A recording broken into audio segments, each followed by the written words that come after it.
Good morning, everyone. Welcome back to the webinar series on the occasion of PlayStreet's 10th year anniversary. Thank you for joining us today. As our regular participants may know, this is our fifth webinar in the series, and thank you for joining us uh, today. For those who are joining us for the first time today, please feel free to check out our previous webinars on our YouTube channel. My name is Pranjali, and I am a special educator and psychologist at PlayStreet. As you all may know, PlayStreet is an organization that provides educational services to help the child with special needs become independent and live up to their full potential. We offer parent empowerment programs, integrated schooling programs, and a variety of clinical services. This year marks the 10th anniversary of PlayStreet, so we decided to bring you a series of 10 webinars to, which will talk about small things to do at home to see many big changes. Today's expert is Harsh, who will be talking about one of the principles of RDI, that is guiding relationships. Harsh Tharat is an RDI consultant in training by RDI Connect, Houston, Texas. He is also completing his postgraduate diploma in autism. Harsh is an active, enthusiastic individual who got introduced to working with kids with special needs 7 years back. He has been working on the principles of RDI ever since then. He believes that if we need to see a change in our children, we as parents and caregivers need to change first. I will now hand over to Harsh. If you have any questions, kindly use the chat box, as we will have a small Q&A at the end of the webinar so that we can maintain the flow of the event. Harsh? Thank you, Pranjali, for a wonderful introduction. And hello, parents. As Pranjali mentioned, this is our fifth webinar on the series of small things to do at home to see many big changes. I have been going through a few of the questions which we received in the last four webinars, and I would want to share some questions with you. Like, for example, last week in our webinar on feeding, we got a question, how do I feed my child if the child keeps running away? A week before that, on body awareness, we had a question, how to encourage a demotivated child to do activities? Few other questions which I wrote from the previous sessions were, child is not listening to me. I'm not able to work with my child even for 5 minutes. My child throws a lot of tantrums. We will try addressing these concerns today by the principles of RDI. Some of you would know what RDI is. For some people who do not know what relationship development intervention is, let me put it out. In a nutshell, RDI is a parent-led intervention which addresses the core areas of autism, which are regulation, social interaction, dynamic thinking, problem solving. Now, what RDI does is that RDI methods will help build much more engagement with the child, where the child will be willing to do much more together, and the co-regulation between the parent and the child will strengthen quite a bit. That is the first principle we work on, which is known as guiding relationships. Let me share my screen now with you guys, and we will start the presentation.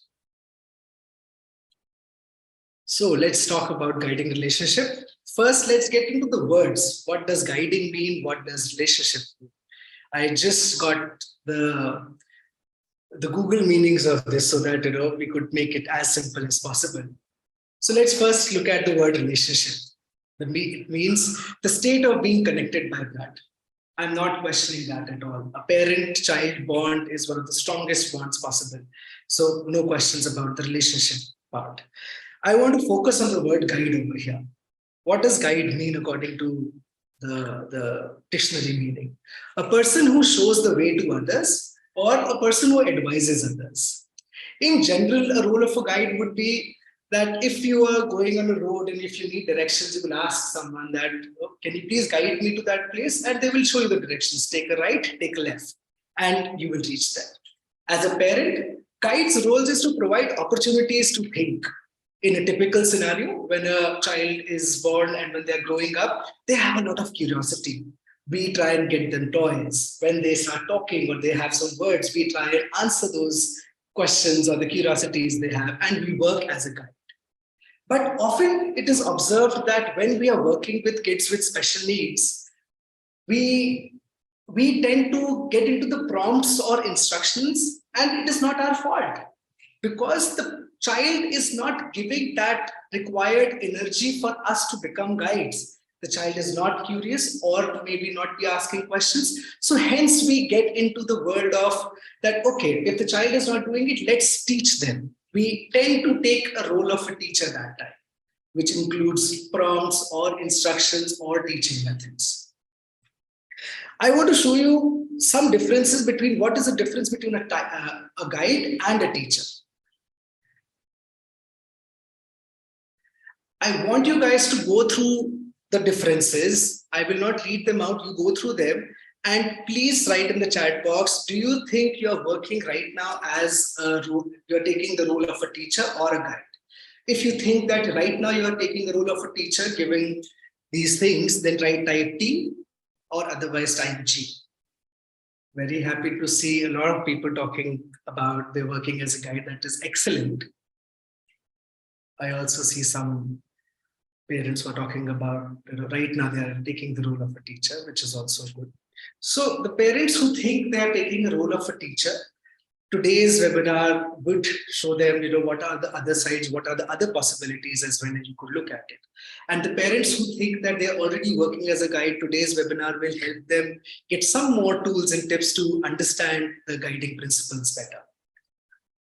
Let's first start with the video. It will be a 3-minute video where we will, where the first half of the video is the same child working with the teacher, and the second half of the video would be the same child working with the guide. The first half video, we have pixelated the teacher because we did not want to show her. And in the second half, we have shown the guide. Just is that a boy or a girl? Looking. Kicking. Is that a boy or a girl? Boy. So you say he's kicking. He's a kicking. Put it on top of the butterfly. Yeah. Ready? Can I see? No? Okay.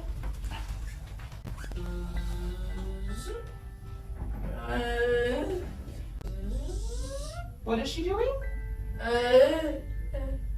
Samara, what is she doing? Flying. Put it on top. I know.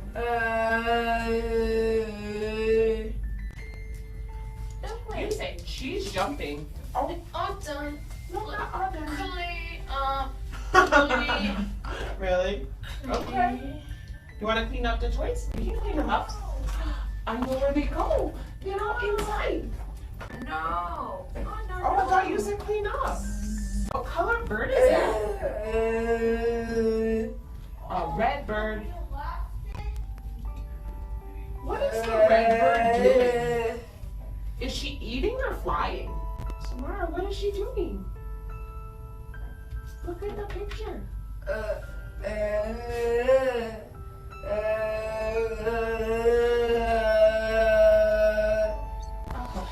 Can I help? No. No? Okay. Put on top. We have more to do. On top, Samara.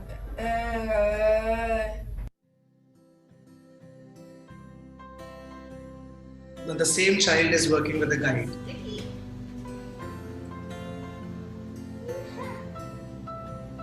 Yeah, I think that's an extra piece. I can take that. Okay, we're gonna make a picture. A penguin next to the duck. Yeah! You did it! Hey! You did it! Let's look, it has a sticker. Here we go. Sticky. You did it! Next to the duck, you did. How about let's put the giraffe next to the tree? That's on top of the tree. That's so silly. That's silly. Uh-oh, he won't be able to eat. He has to eat the leaves.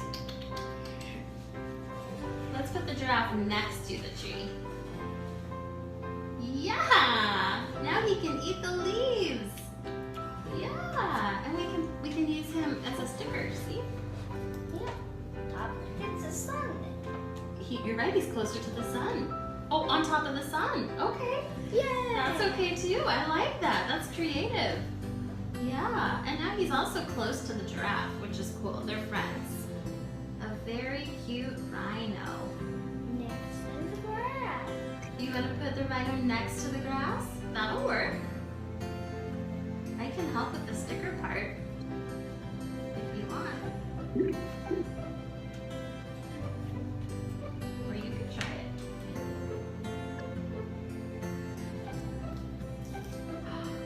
You're doing it.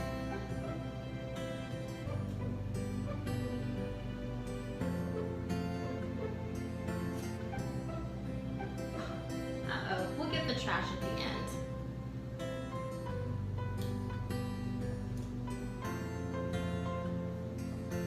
And there's one more little piece right there. Alright, you decided to put the rhino next to the Grass. next to the grass. Oh my gosh, I love it. We did it. We made a really cool picture in the park. Wow, go show Daddy. Wow. We did it. Samara, I want a hug. I want a hug. Okay. Yay. We did it. We made a picture. Did you guys see how this little girl was able to do so much more with a guide when the person took a role of a guide as compared to when the person took a role of a teacher? So let's dive in. Let's understand how we can be better guides. And the first step to work with children with special needs is to take off the teacher's hat and wear a hat of a guide. And when I say wear a hat of a guide, I mean that we have to start thinking like a guide, where we will just show the way and let the child take it on. Let's dive in and see the first point of what can we do to become guides.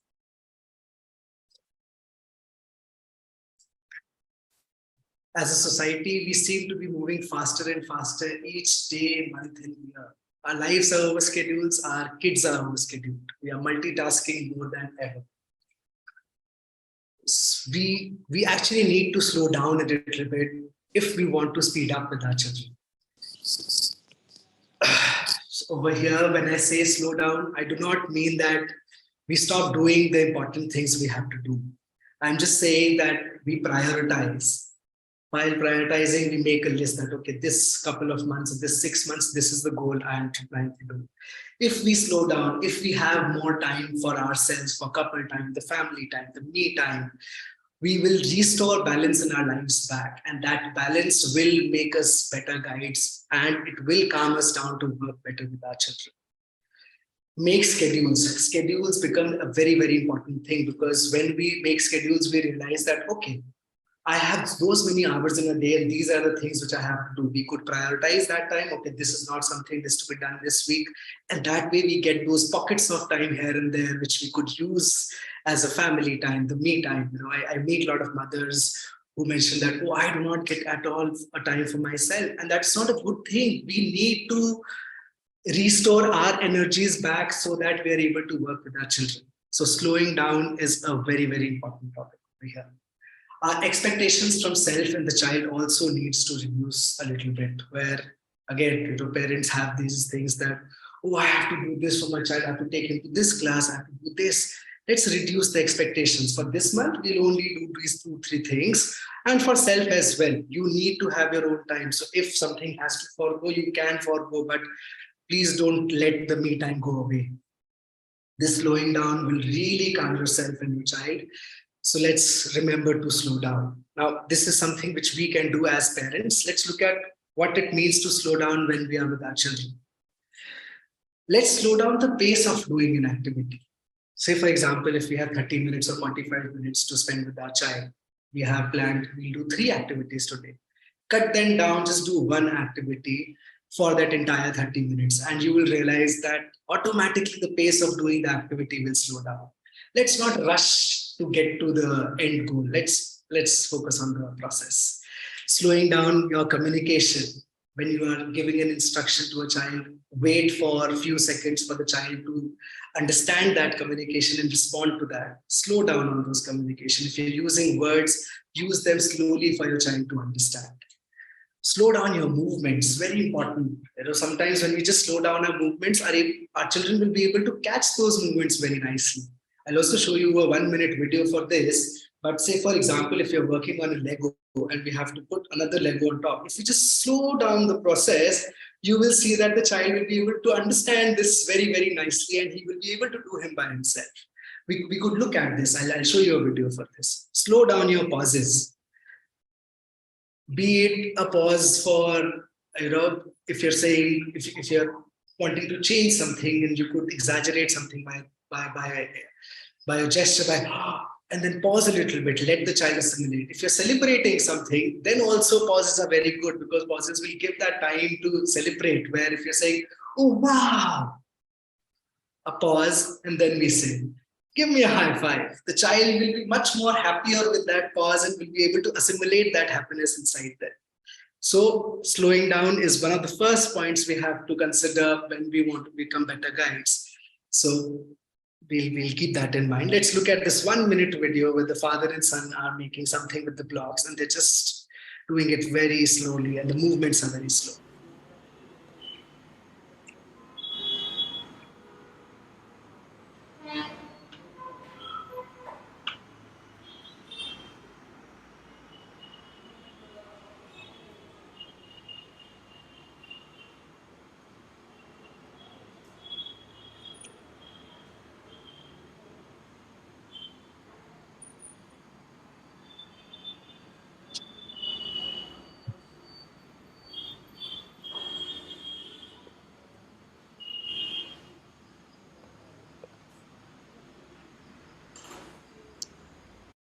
Did you see the movements? Very slowly the father is doing, and child is also able to, act upon that. I am not finishing the video. Later on, they did put some variations where the father puts the block on the child's tower, and the child, without a verbal communications, the child also figures out that he has to put it on father's tower, the block.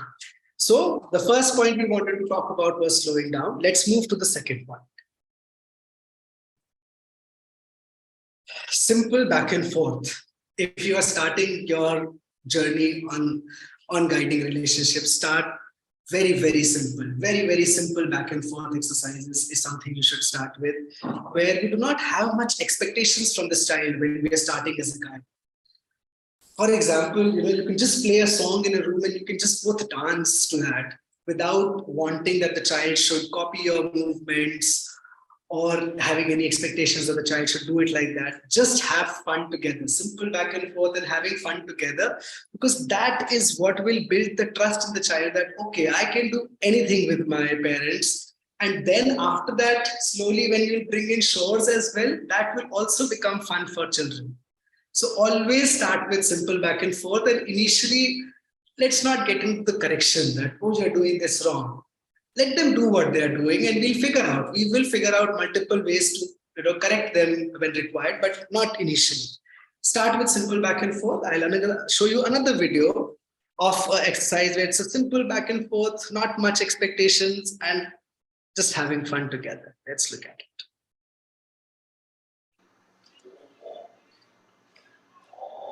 Oh.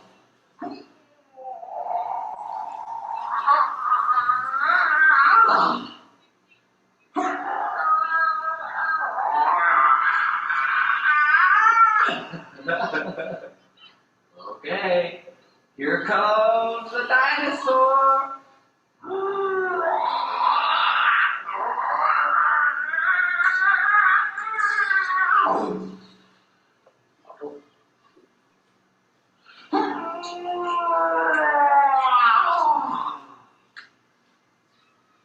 See how the father is now waiting, slowing down and waiting for the child to respond.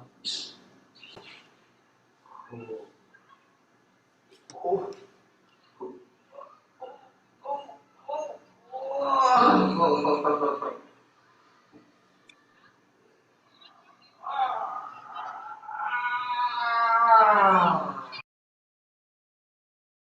hope from this you got an idea about what I mean by simple back and forth. Some more examples of a simple back and forth could be ball passing, where you sit on one side, the child sit on opposite side.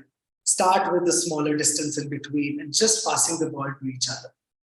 Once the child is set with this pattern, you can always add variations, increase the distance between you two. The way you are passing the ball could change. And you can add multiple variations to these things. Another example is, in the kitchen, clean spoons are there. Child just gives you the spoon, you put it in the rack. Just give, put, give, put. A beautiful back and forth which could be set in simply. And again, kitchen can have as many variations as you would want. But start simple and then we get into complicated things. So simple back and forth was the second point I wanted to discuss. Let's go to the third one. Okay, so this is the one which is very close to my heart. My mentor and RDI consultant, Ms. Nidivedi Gopinathan, who is also the founder of PlayStreet, talks about this quite a bit. Focus on the process, not the product. Think about it. The process is where all the thinking is. When we are doing something together, if we reach the end goal, it's just the celebration. But when we are doing that process, that is where the child gets the chance to think as much as possible. For example, in the kitchen, the spoon, if the spoon falls, the child has to think that he has to pick up and give it. Or if you're not looking at the child when he is passing the spoon, he will have to tap you or call you or make some sound to make you take the spoon. So that is where the thinking is. So it's always the process we have to focus upon. And while in the process, we have to focus upon doing it together. The togetherness should be the focus. Once we end activity, we should not end up saying, good job done. We should rather say, oh, we did it together. That we are building that togetherness over here. So the process is important over here. In the process, when you are with the child, engaged in the process, you will end up focusing on the child automatically, where you will have more eye contact, the smiles will be exchanged, the gestures will be exchanged, the communication pattern will start to happen when we start focusing on the process. And there is no hurry. We just talked about slowing down. There is no hurry. We have enough and ample of time to reach the goal. It is also okay if sometimes we do not reach the goal. If we focus on the process, the child's willingness to work with us increases. Hence, we will reach many more goals in the future. So don't hurry to reach any goal. And let the child make mistakes. Let's not correct them very, very soon. Let's give them the time to understand what they have done and think about it. Let them take their decision-making stances. Mistakes are good. Let the child make mistakes. So focus on the product. We have discussed, we slow down, we start with simple back and forth. And when we are doing simple back and forth, we focus on the process and not the product. Another 1-minute video I would want to show you guys. This is Crashing on the Beanbag. Mother and son are playing this game. Let's look at it. Focusing on the process, how they're exchanging smiles and everything.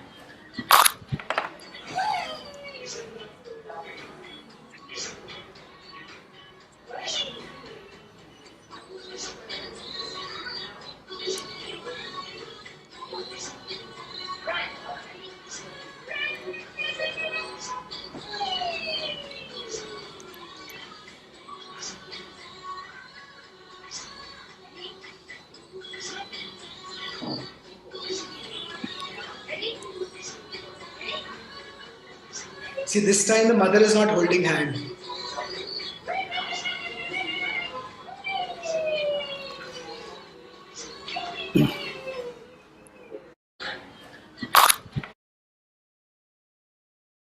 So that was a simple back and forth. That was the focus on the process, not the product. I mean, of course, simple back and forth was also there, as it was not a complex activity, a simple activity which a child and a parent could enjoy. Let's go to the fourth point, a very important point to become a guide, mindful communication. So over here, we focus upon the word mindful more than anything else. Let's think before we talk. Let's give that 10-second pause before we are about to say something to the child. you would realize that the quantitative production of speech, when we say a big sentence, will change into a smaller sentence.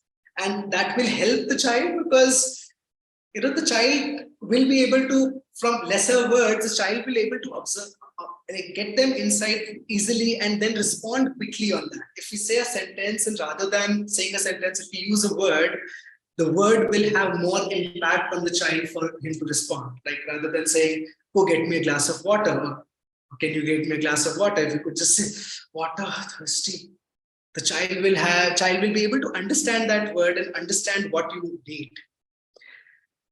Some parents also say that we use a lot of sentences so that the child learns how a sentence making is being done. I do not agree to that entirely because right now, if your child is at the levels of talking only when he needs something, need-based communication, he needs a cookie, he will say a cookie or something like that. In that case, and otherwise he will be by himself. So what we right now need is that togetherness, that intrinsic motivation to talk. Once that communication system is built through eye contact, through gestures, through single words, the child will have much more willingness to use more sentences, to use more words. And that is how we can build the speech if we are looking at that. So use words instead of sentences. Use as many gestures as possible. Exaggerate them if required. For example, if you have to say no to a child of something they're doing, we end up saying, no, don't do that. Rather than that, we could just say, if that doesn't work, no, and just pause a little bit. You will see, there's a possibility that you get better responses when you do it this way. So please do try it and let us know how it went. Use declarative languages rather than imperative. Now, what does this mean, declarative languages? Now, an example of an imperative language could be, go get your lunch bag. In this place, if we just declare what we're trying to say, not put it as an instruction, I would say, I wonder where I put your lunchbox. What this will do is it will make your child think that, okay, your lunchbox will be in the lunch bag, and they will respond to it. We made them think over here as well. And plus we got away from using one more instruction, which generally closes the child. So rather than saying, go get your lunch bag, I say, I wonder where I put the lunchbox. Let the child think and figure out. Another example, please sharpen your pencil. I would rather say, the pencil is broken. The child will respond. I mean, see, declaratives is not something which you can get it in one day, or the child will get it in one day. It is a process, but it works. It is a beautiful process where we get out of the instructional mode and we go into that wonderment with the child. And that also helps the child to think. Another example, when we read a story or the child is reading a story, we ask, what is the name of the story? Or when we ask these questions, what is this? What is that? Rather than, I could say, this reminds me of another story. What was the name? We are giving the chance the child to think over here. So this is called declarative languages. Use pauses when you are communicating with your child. Very important. This is one of the RDI rules, 45-second rule, in which if we have asked a child to do something, we wait for proper 45 seconds before we repeat that instruction again. Generally, as parents, we end up doing it, and within 10 seconds, we will say the same instruction twice. We do not know. Probably it is unnecessary as well a lot of times, where we could end up saying the same. If you just wait and watch, the child might respond. So use pauses, because if you use same instructions again and again, the child gets dysregulated. And that is not very good if you're trying to build a guiding relationship and the co-regulation between the parent and the child. So use pauses as much as possible. Okay, I'll just show you another video for a minute. In this, the mother uses just two words for the child to guess what's in the bag. Let's look at it.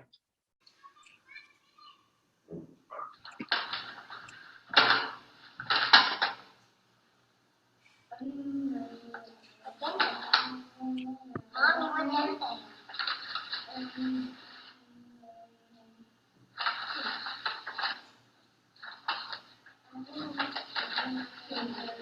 that? Mommy.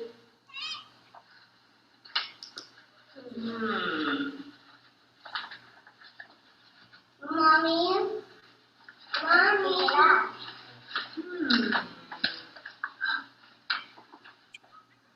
Down.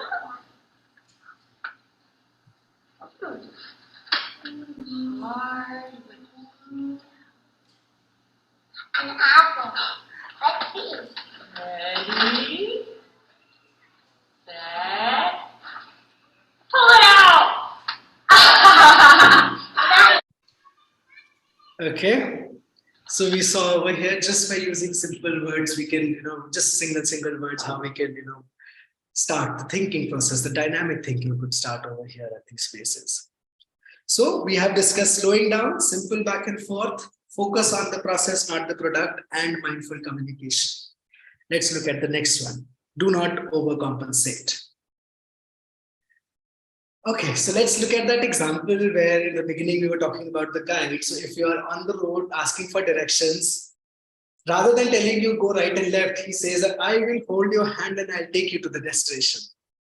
That is called overcompensation. In a parent-child scenario, let's take an example of a craft activity which we are doing, where if this is a craft paper and we have to put beads on this, we might, as parents, we tend to do that. The child will make a lot of mess out of that Fevicol, or it might take a lot of time, and we might end up doing it for the child. We actually need to stop that part. Let them take the time, let them make a mess, but let them think as to what has to happen. If they put a bead over here and the Fevicol is here, the bead will fall off. So they will have to think, and I'm not saying that we can't help. We can help them in a way where they think that they did it. But let's not overcompensate to the levels where we are doing it and they're not. This will really hamper their decision making, their thinking. And just imagine, it might take 10 minutes for them to put a bead from here to this place where the Fevicol is. But once they're able to do that, and when they pick up that sheet and their bead doesn't fall off, just think about how competent they will feel that, oh, wow, they were able to do that. And once they have done it, they might do it again and again. And then we can actually move to the next steps. We can move further with the thinking and more complex activities in craft as well. So overcompensation is a no-no, where we try and not overcompensate as much as possible. And if we have to, we don't overcompensate, we help the child. Let's look at this video, very, very interesting video, where a father and the child have made this bowling alley with Play-Doh. And now they have to put those three dots on that ball, and they need something pointy, and how the father is not really overcompensating and how the child figures it out.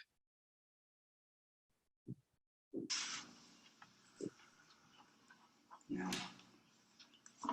A bowling ball.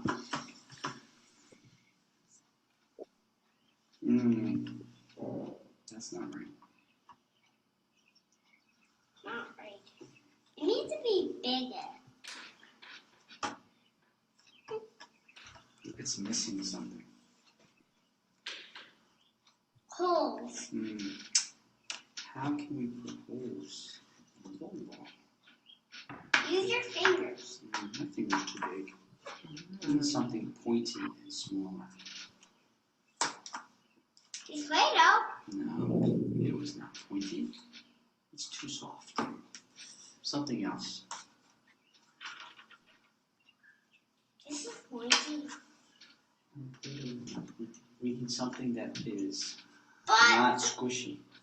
if I did it into a string, it might be paid. Let's try it. Let's try it. All right, let me try.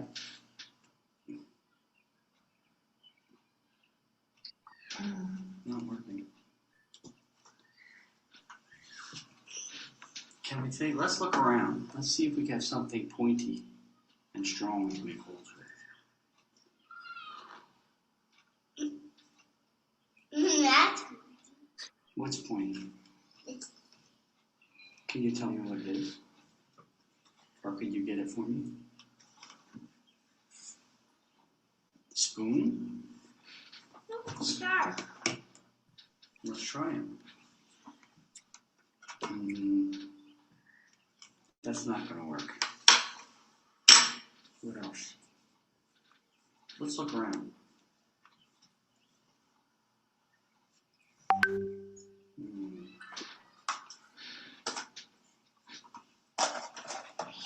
What about it? What about this? It's round. It's round. Is that a hole? Just make it flat. Then. But that's not a hole. Then we can't roll it. It's not a bowling ball anymore. We can't roll this. Let's try something else. There's a hole. But that's not a bowling ball hole. I need to make a bowling ball hole. What can I use? Wait. This is kind of sharp. It is kind of sharp. Can you help me? Can you do it?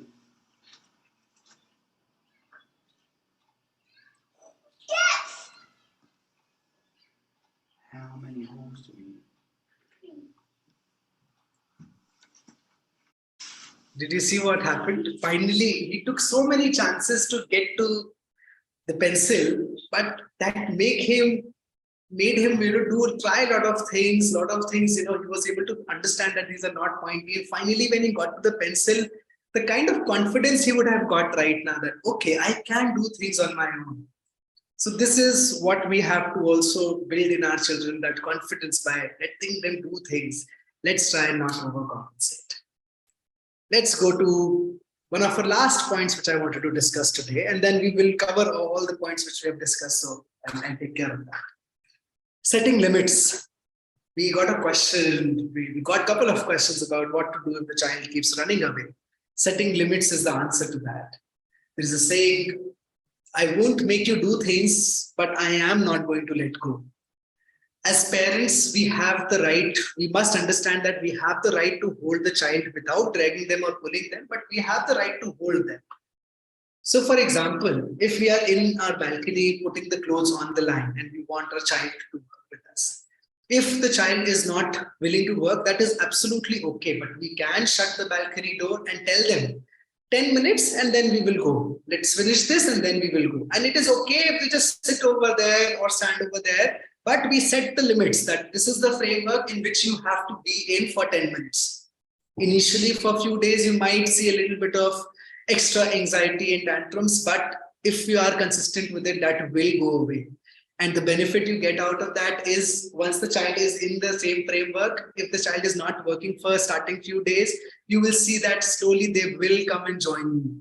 Or you could also build it in a very nice, simple back and forth where, oh, can you get me that shirt? I need to put it in the washing machine. But making sure that the child is in the framework. They might give you that one shirt first time. You ask for a few more clothes. The simple back and forth has started then and there. But very important, we have to be extremely consistent with this.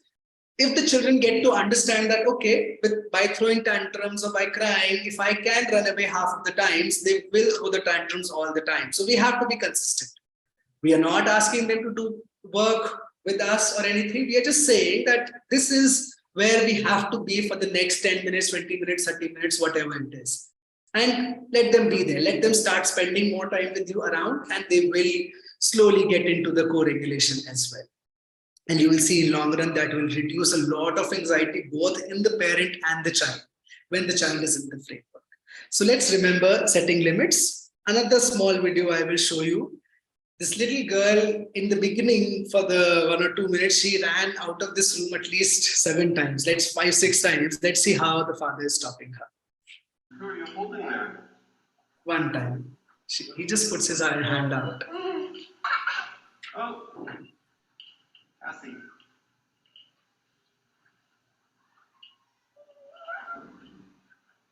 This time she ran out entirely. So father went after her to bring her back. Come here. Oh.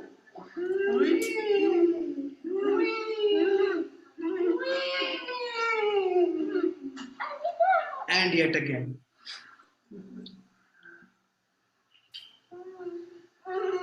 swing. So this keeps happening in the video. Initially, it was more, and then towards the end, she got engaged with the parent and she started playing all the while. But I just wanted to show you an example where to set the limit, not always you have to use communication or speech. You could just use your gestures or your hands or something like that, just to make them. If you have to tell in the time, 10 minutes. We'll go 10 minutes. That is enough. Okay. So till now, we have discussed many things. Now, the question would be how to remember all this while I'm working with my child. If I think about the process, I might forget about the overcompensation. If I think about slowing down, I might forget about something else. Hence, the framing of activities is extremely, extremely important. This will encompass everything where you could put down all your notes and how it has to be done. If you have 45 minutes, as I mentioned, do one activity only. In that one activity, first 15 minutes should be in just writing as to what you are doing. Frame the activity from beforehand. If you're doing that, first you will also get to know what are the problems. You could pre-anticipate all the problems that, okay, this is where my child might have a problem. What would be my solution to that? That way, you also do not have to use much of the language or anything where you could, use the gestures, because if it is pre-planned, you could do that. Declaratives as well. Only in a pre-planned framing activities when we can use declaratives well. Initially, once you get in a habit of that, then declarative will become your other language. But initially, let's frame the activities. Now, how do I frame? I'm going to give you an example of how a framing sheet would look like and what could be done over there. So this is one of the framing sheets I made for one of my children. I've changed the name over here.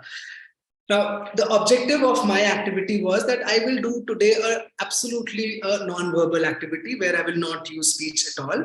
The activity's name was making fruit salad on a picnic. So first, I wrote the entire thought I had. So it's like me and Rohan will go on a picnic to the garden in front of my house and we will carry our fruits with us. After playing for some time, I will suggest that we can make fruit salad and hence we will come to my home to make it and eat it together.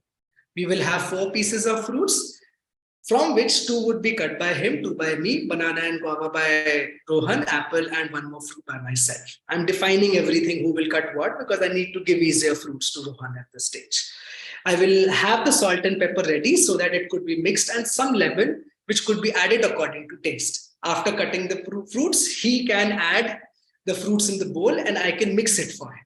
So I also defined what is the role he is doing, what is the role I am doing. Everything is thought out. I have a plan in mind.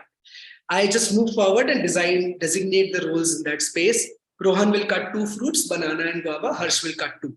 Harsh will mix and Rohan will put 1 by 1 in the bowl. I just reiterated that. Then Rohan will add salt, pepper and lemon. Salt and pepper will be exactly how much is needed, but I will make him check if it is too much or not. So over here, I'm just building a little bit of to and fro because I'm like, I will take it measured so that, he doesn't put the entire salt. But when he's putting from that measured also, when he's putting some, I might end up, saying, oh, let me just taste. Okay. Let him also try that. So that, that way we are doing some communication and he's thinking as to if it is not too much or too less.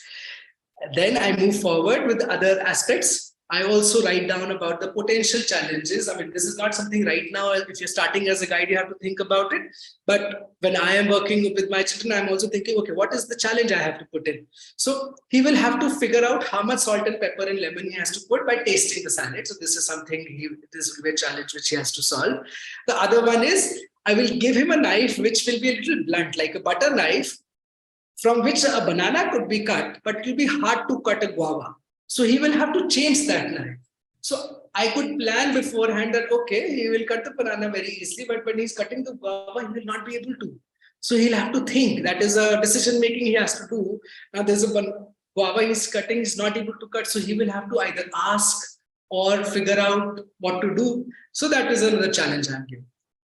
I'm writing my setting the pace. Pace would be very slow.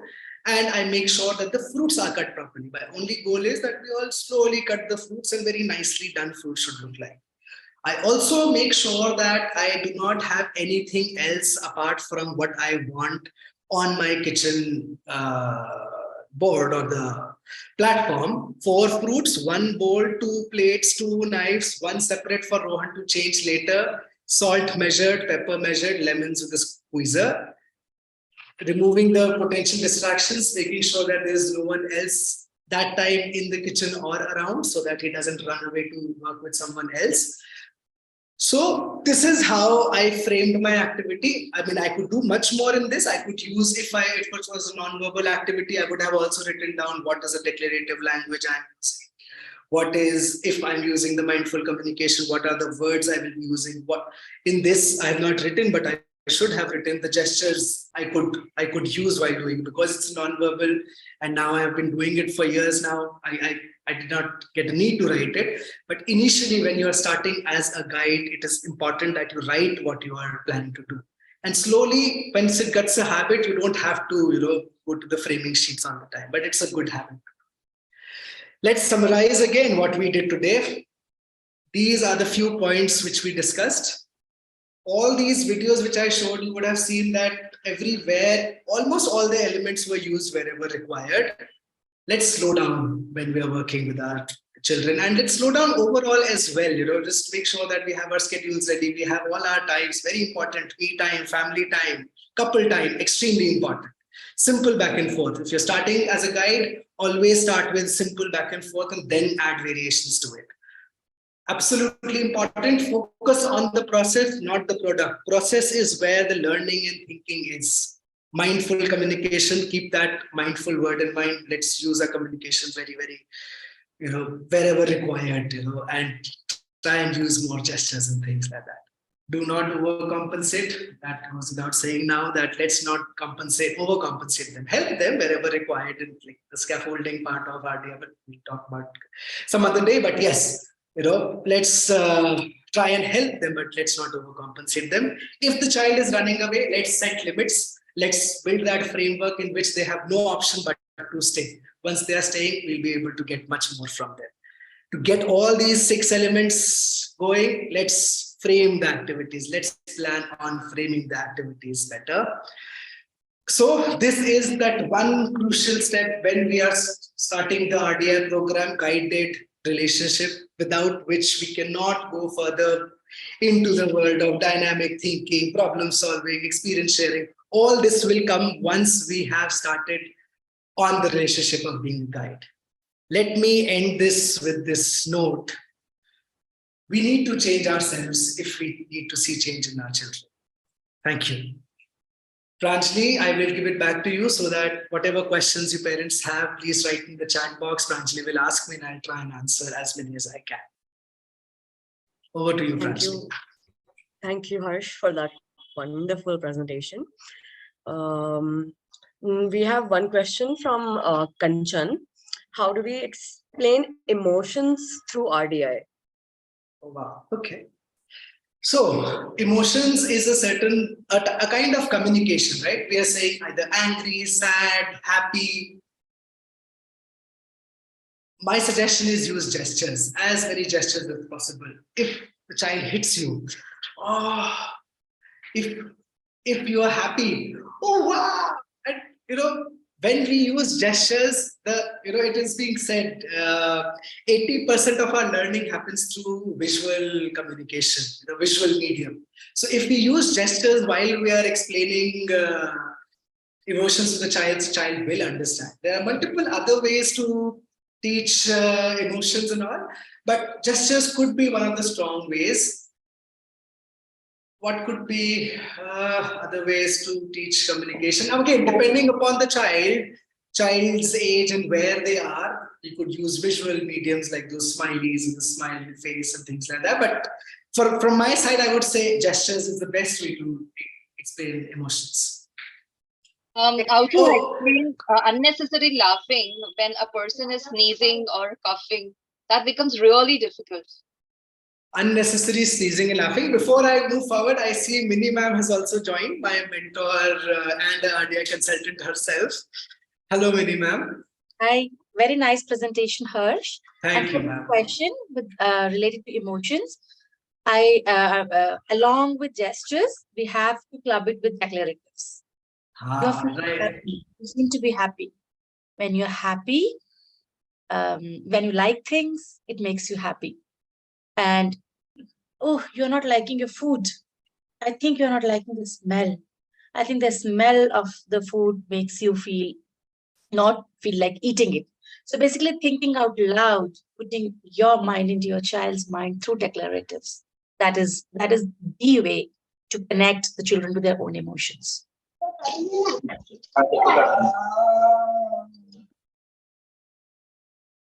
Okay, next question, Pranjali. Next question is limit setting. Can you? Sorry, someone asked that question in the middle about laughing.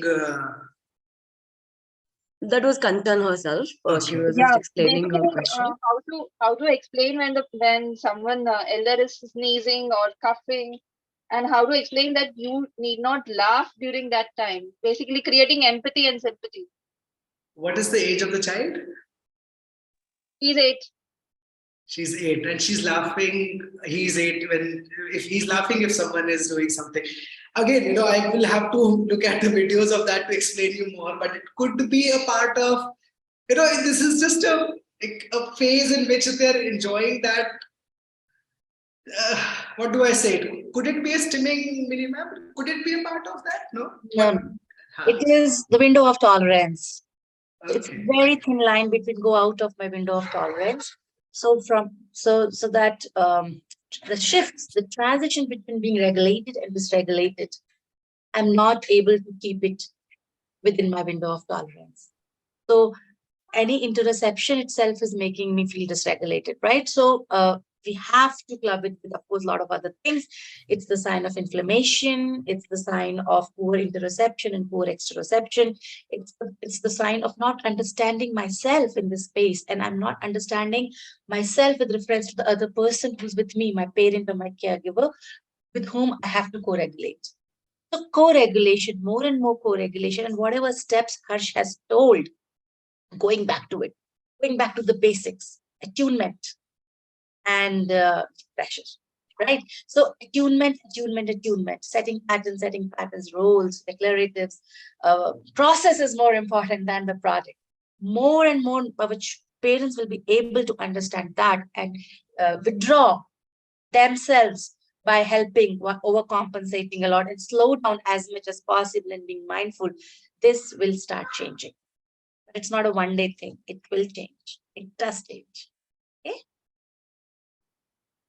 Thank you. Next, Pranjali, go ahead. Okay, thank you. Yeah.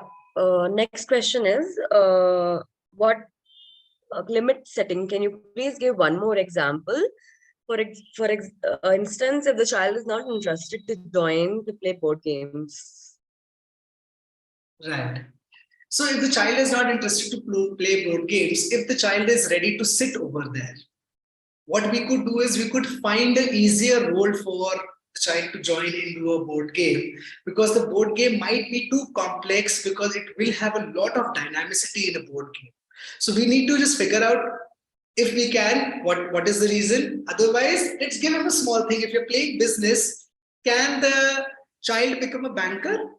Can the child give 500 rupees notes whenever the person goes on that club thing where they earn 500 rupees from the bank? Can the child do that? So let's start small, where we think that the child will feel competent. The reason the child is not wanting to join a board game is the child finds it very difficult.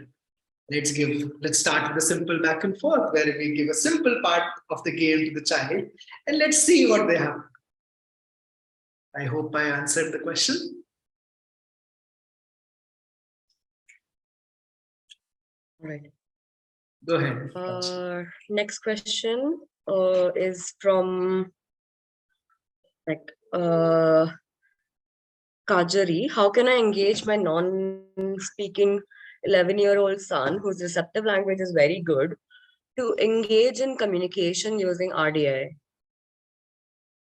So again, communication is a very broad word in which we have verbal, non-verbal, and all the other mediums of communication. So if the child is non-verbal, my general suggestion is that we try and use more of gestures and less words while we are communicating with them. We work upon the eye contact and all those things. If he is doing good, we also bring in AAC as well, the apps from which the communication could start. In fact, next week our passionate speech therapist will be talking about communication and AAC. So that could be one of the ways. But right now, when we are talking about an 11-year-old, I'm assuming that the child is not communicating at all right now with the parent. So whatever we talked about, let's go into that guiding relationship. Let's build that communication channel through other means in the beginning, be it gestures, be it eye contact, having fun together. And from there, we go to the speech if we are looking at that. All right. I hope that on. So I missed a question from Chalini. What exactly is the idea behind RDI, and are we enhancing cognition through it or emotional regulation? So the idea behind RDI is that, a therapy center. I mean, I'm just sharing what worked for us. A therapy center or a school can give a 45-minute session or 2 to 4 hours of time to a child in their setting, and after that the child goes back home. If the parent knows how to regulate with the child will have the chance to be regulated all the time. And when they're working with the parent, the learning increases so much because they can be observing the parents all the time. And that is one of the very, very crucial steps that, just a therapy or a school might not be able to bring that change. The parent needs to be empowered. This is what RDI does. And let Mini Ma'am also give her thoughts upon this question. Harsh did tell about the missing foundations of the core deficits in autism. Co-regulation, regulation, experience sharing, flexible thinking, and Harsh has mentioned it already, right? Yeah. The idea behind RDI is to work on the foundations, not on the skills. So most of the times we are directly working on the skills of the children, which are very difficult due to so many other reasons, motor reasons and the sensory reasons. But RDI is basically helping the children to learn from the environment. And that's how typical development happens. So my children should take responsibility of their own growth by learning through the environment. And that happens via co-regulation with a partner, with a guide, a parent. Okay, that's the idea behind RDI. It is not for cognition, not for emotional development. But cognition and emotions and sensation are part of our being. We cannot detach anything. Okay, I'm doing it, so I'm working on emotions. My emotions and cognitions and sensations, everything is very much like tied together, weave together. I cannot separate them out. That is the idea behind RDI. Bringing the being of the child at the forefront. Connect them to their environment. Not just let be in their own world and be limited to their own limitations. Bring them out of it. Bring them out of that space through you. That's what Harsh has explained beautifully, all the steps of guiding relationship. Thank you, ma'am. Very nicely explained. Thank you. Pranjali. Yeah. So next question is by Kavya. What will the RDI training program be? Is it structured as per the child's age appropriate milestones? Can we opt for therapists who can guide us? My son is 2.5 years old, as an on the spectrum. Okay. So, see, RDI program would be very dynamic in nature, where the RDI program is built based upon the child's need. It's not a straightforward program that the first session is this, second session is this, and this is how we move forward. It's more like a lab-like structure where we see how the parent-child relationship is through RDA, which is the relationship development assessment. From there, we understand, okay, what are the missing elements, and we work on those missing elements. So it is very, very structured for that particular family. It is not a set thing that, okay, this is the book we are going to go through. So everything will be planned based upon the family who is coming in. And what was the other part, Pranjali? Or was this the... Can we opt for a therapist who can guide us? My son is 2.5 years old. So what happens is that for in RDI, we are consultants who are working with parents. And yes, you can always connect with PlayStreet, and PlayStreet will let you guys know as to what are the possibilities we can do at PlayStreet for you guys. Right.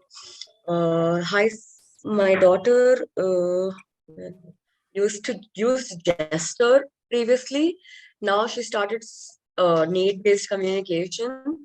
And if I use gesture again, will she start speaking? No. If I use gesture again, she will habituate for that and stop talking. I think this question will... Okay. I understood the question, Pranjali. So, not really.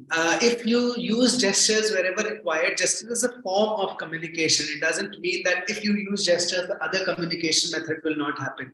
What we are looking at over here is to increase the communication between the parent and the child. Now, in whatever form you can increase the communication, it will work on the intrinsic motivation of the child to talk. So, of course, your thing would be that from gestures you move to words, and from moving to words you go to sentences. But all this while, are you also focusing on if the intrinsic motivation of the child is increasing or not? So my thing is that when we use words or sentences, we get into the instructional approach, where if you are using declaratives, great. But otherwise, gestures could also be combined. It is not one way of communication. Let's balance the communication methods with each other, where if we have to show our happiness, a gesture is a very beautiful way to show happiness.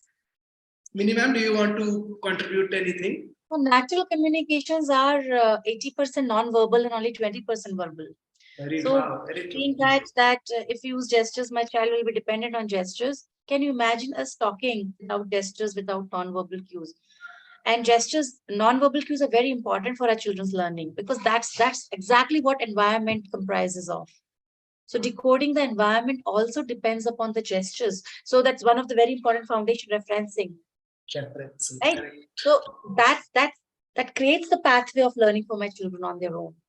If we say, no, we don't want to use gestures, we only want speech to come, then we are restricting our children's learning from the environment on their own. We're restricting them to take responsibility for their own learning. It means we have to be teachers for rest of my life. That's not the idea of RDI. Right?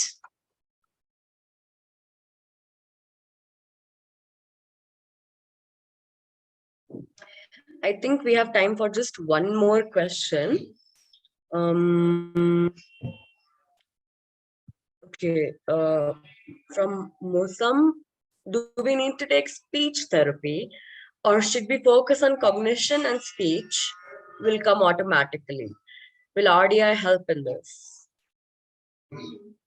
See, RDI definitely helps on intrinsic motivation, and that leads to communication in multiple forms, and speech is one of the forms of communication. Now, it all also depends upon what the child, what is the age of the child, what if the child is very regulated or not. So you could always take, I'm not saying no to therapies at all. Therapies are helpful and we should take it whenever required, but we have to look at what stage the child is in. So the first point we talked about, slowing down, this is where we have to think that if my child right now needs a lot of regulation, if the child is not regulated, then the speech therapy might not help at all. So it has to be built based once you understand the child better, once you as a parent will know what is right now required. Go with what your feeling is, and it should take care of your answer. I mean, that would give you the answer. All right. I'm sorry again. Speech is a motor skill. Yeah, speech is a motor skill. It's a skill.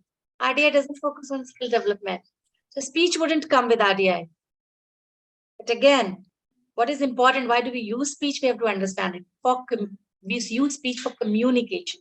Communication is the goal of RDI. And co-regulation is my first step towards communication. Okay, conversations is the co-regulation in the tightest form, the best form, the highest form of co-regulation is conversations, having conversations. And it has all the components, verbal as well as non-verbal, body language, gestures, tone, prosody, everything. The way I sit, the way I look at you, everything involved. It's just not what I say. Right? So speech, no, it's not goal of RTI. Speech will not come with RTI, never. Communication will. And intent to communication, motivation to communicate, communication and motor skills together will lead my child to start using speech better. All right. I can see we do have a few more questions, but we also have a time constraint. So but we I think, assure you guys that we will answer every single question possible. And I mean, we have a lot of social media platforms like YouTube, Facebook. We will post all the answers to the questions over there. Sorry, Pranjali, I cut you in the middle. Please yeah. go ahead. So I will hand over back to Harsh for the end note. Okay, so thank you, parents. I hope you were able to learn a little bit today about guiding relationship, and you were able to get some points which you would use with your kids at home. Next week, we have a webinar on communication and AAC. So please join that. We have mentioned our social media handles in the chat box. Please do join them because we will be doing a lot of stuff like this. All the questions which are unanswered will be answered at one or the other social media handles, be it Facebook, YouTube. If you have any more questions, our Facebook page, please go ahead and type the questions. We will try and get back to you for sure. So that will be there. The recording of this conversation will also be uploaded on YouTube in a few days. So you could also watch it and share it with other parents you know, because if you were getting some help from it, I'm sure some more parents will be able to get some help out of it. And yes, as I mentioned, we are sorry that we couldn't answer all the questions, but we make sure that we will answer them. And thank you for joining today. And we will see you next week, Saturday. Thank you.